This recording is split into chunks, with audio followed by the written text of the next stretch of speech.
अरे सुनो, जी मेम साहब। मेरी चप्पल टूट गई है, तुम ठीक कर दोगे? जी हाँ, लाइए मैं करता हूँ। हाँ, ये लो। इस चप्पल को भी आज ही टूटना था। अरे एक तो मैं वैसे ही लेट हो रही हूँ, ऊपर से ये चप्पल और टूट गई। आज पता नहीं बॉस मुझे छोड़ेगा नहीं, क्लाइंट के साथ मीटिंग और है। अरे लेट पहुंची तो मुझे नौकरी से निकाल देगा। पता नहीं क्या होगा आज मेरा। मेम साहब कोई बात नहीं, आप फिक्र मत कीजिए, सब कुछ ठीक हो जाएगा। अरे क्या ठीक हो जाएगा, कुछ पता भी है तुम्हें? अरे हम लोगों के जीवन में कितनी कठिनाइयां हैं, तुम्हें कुछ नहीं पता। अरे सुबह सारा काम करके ऑफिस के लिए निकलना पड़ता है, और ऊपर से वो बॉस इतना खड़ूस है कि मुझे नौकरी से निकाल देगा। अरे आज क्लाइंट के साथ मीटिंग है मेरी, और वो इतना चिल्लाता है कि पूछो मत। तुमने तो बोल दिया। अरे तुम्हारा क्या है, ये बोरा उठा के तुम तो किसी भी रोड पे बैठ जाते हो, तुम्हें इतनी परेशानियों का सामना नहीं करना पड़ता, समझे तुम? अरे जल्दी से ठीक कर दो इसे। जी। अच्छा एक बात बताओ, तुम्हें पहले कभी यहाँ नहीं देखा? वो मेम साहब क्या है ना कि इस दुकान पे ना पहले बाबूजी बैठा करते थे और अब मैं बैठता हूँ। अच्छा, और ये किताब कैसी है, तुम्हारी है? जी हाँ मेम साहब, ये किताब मेरी है। इसका मतलब तुम पढ़ाई भी करते हो? जी हाँ मेम साहब, मैं पढ़ाई करता हूँ। मैं कॉलेज के सेकंड ईयर में हूँ। मुझे पढ़ना बहुत अच्छा लगता है। मेरे पास इतना समय नहीं हो पाता कि मैं अलग से पढ़ाई कर सकूं, तो बस जब मैं दुकान पे आता हूं तो अपनी किताब अपने साथ लेके आता हूं, ताकि जब मैं फ्री रहूं तो अपनी पढ़ाई भी पूरी कर सकूं, इसलिए। अरे तुम्हारे बाबूजी को कोई शर्म वरम है या नहीं है, जो तुम्हारी पढ़ाई छुड़वा के तुमसे ये काम करवा रहे हैं? नहीं मेम साहब, ऐसी बात नहीं है। वो क्या है कि मेरे बाबूजी की तबीयत बहुत ख़राब रहने लगी है। डॉक्टर ने उन्हें आराम करने के लिए कहा है। अब घर का खर्चा भी तो चलाना है ना। बस मेम साहब, इसलिए मैं अपनी पढ़ाई के साथ साथ दुकान भी संभालता हूँ। पर मैंने ये बात अपने बाबूजी को नहीं बताई।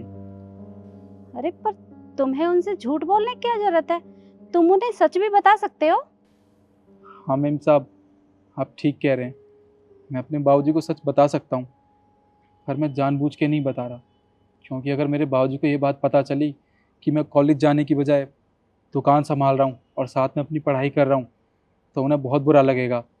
वो मुझसे यही कहेंगे कि अपने कॉलेज की पढ़ाई पूरी करो। बस मेम साहब, इसलिए मैंने उन्हें नहीं बताया।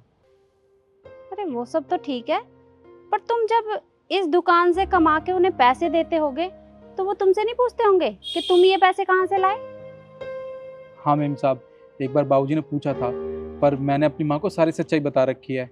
अब मेरी माँ ना एक बहुत बड़े साहब के यहाँ काम करती है। मैंने कह दिया कि उन्हीं साहब ने माँ को ये पैसे दिए हैं, और वो साहब बहुत अच्छे हैं, हमारी मदद करते हैं। अरे तुम तो बड़े बेकार आदमी हो। अरे मेहनत तुम करो और क्रेडिट वो साहब ले जाता है, ये भी कोई मतलब हुआ? मेम साहब, हम तो गरीब आदमी हैं, हमारे घर में पैसा आना चाहिए। हमें इससे कोई मतलब नहीं है कि पैसा कहाँ से आ रहा है। बस। मैं तो खामा तुम्हें इतना गलत समझ रही थी, और मैंने तुम्हें कितनी बातें सुना दी। बेटा मुझसे गलती हो गई, पर मुझे तुम्हारी बातों से बहुत अच्छी सीख मिली है कि इंसान को अपनी परेशानियों से कभी भी घबराना नहीं चाहिए, बल्कि उनका सामना करना चाहिए। अरे मैं तो वैसे ही घबरा रही थी। अच्छा बेटा, चप्पल ठीक हो गई हो तो दे दो। जी ठीक होगी, ये लीजिए। अच्छा कितने पैसे हुए? 50 रुपये। एक मिनट।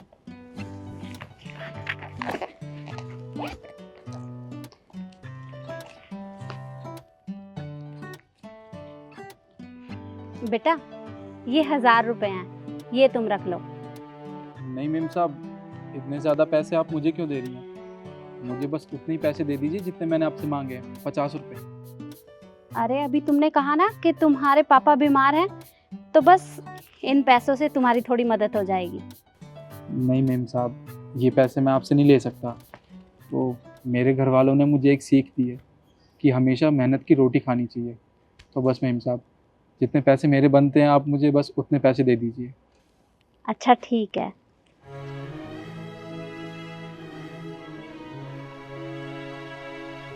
ये लो बेटा।